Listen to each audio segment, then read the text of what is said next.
Well, I have no doubt that Bill Mayer's gift is not only coaching, but in the way that he listens and leads from behind in a way that I've certainly heard people talk about at the Ideas Fest. So thank you for being my coach and mentor too, Bill.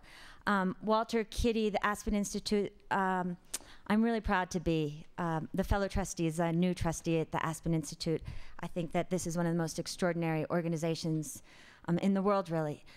And thank you to the Atlantic also for this great festival. So I am going to share one story, 5 lessons, and 5 things that we can do.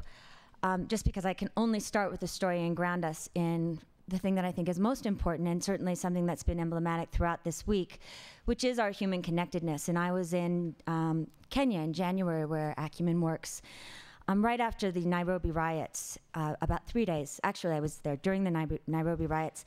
3 days after a market in which we work, the toy market, was burned down to the ground. Now, this is a market where secondhand clothes traders trade clothes into the center city of Nairobi, and it's really the one place that people have a chance to get into the middle class.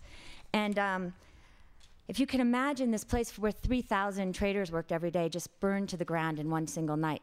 And I went in, and people were already coming back to try to rebuild. And one of the men with whom I spoke was a guy named Charles Onyango, and he just stood there really humbly with his arms by his side, with this makeshift table next to him on which he had piled these pristine, perfectly pressed baby clothes. And I said, who are you going to sell the baby clothes to? Because you couldn't even get into the slum without police protection. And he said, you know, when you have nothing, the only thing you can live for is hope. And so that's what I'm doing. And I said, Charles, so what can we do for you? And he said, you can rebuild the market, write off my existing loan because there is no such thing as disaster insurance for the poor, and you can give me a new loan. He said, just don't make me be a beggar. And literally, as if it was in the cinematic moment, this truck was coming in with all the food aid ready to hand out. And while we certainly need food aid in times of crisis like this, we also need to find ways, even in conflict and crisis, to give people the opportunity to change their own lives. And that really leads me to where my first lesson, which is dignity.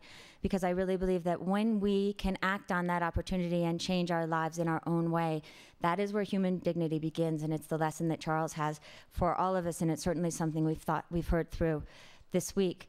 The second lesson is that justice is more difficult than generosity. We talk a lot about generosity here.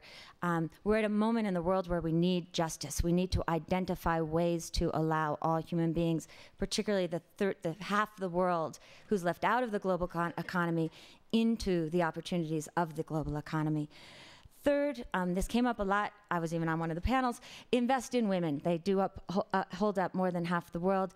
And when we say invest in women, we've got to keep our expectations high, but also figure out how to create those structures that allow them as well to seize the opportunities in front of them.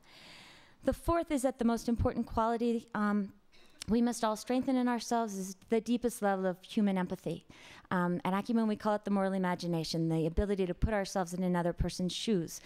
And the days of top-down solutions have got to be over. We need to identify those solutions, whether we're looking at the food crisis or the energy crisis or poverty, from the perspective of the poor people themselves, and build from that, and then bring in lots of different kinds of partnerships.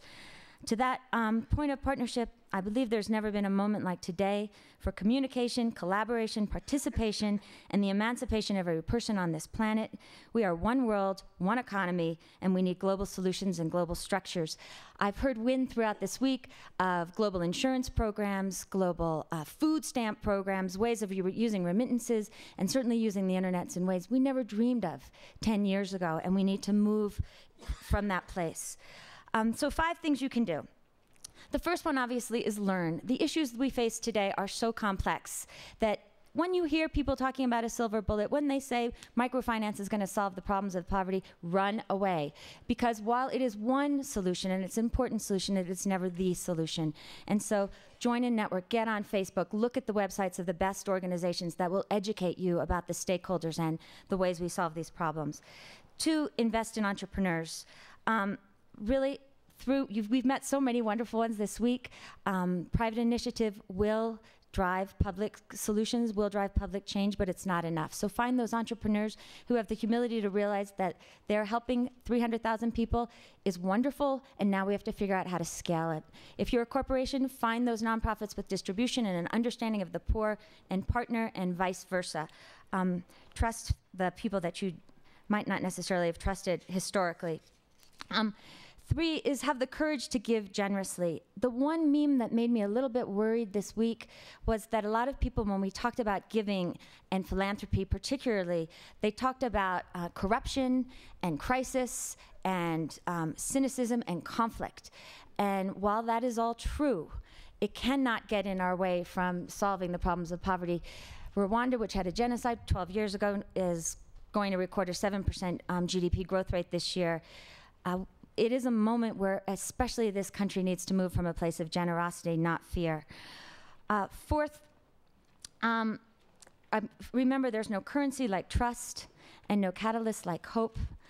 And so for all of us to walk out of here as holders of that, because we've been given such an incredible gift. The 5th is really comes from my own belief, my own dream, which is a world in which every human being on this planet can have access to the goods and services that they need to solve their own problems and make their own decisions. I believe that our generation has the technology and the imagination, the skills, the will. We certainly have the money to solve those problems, and because we can, I believe we must. So thank you.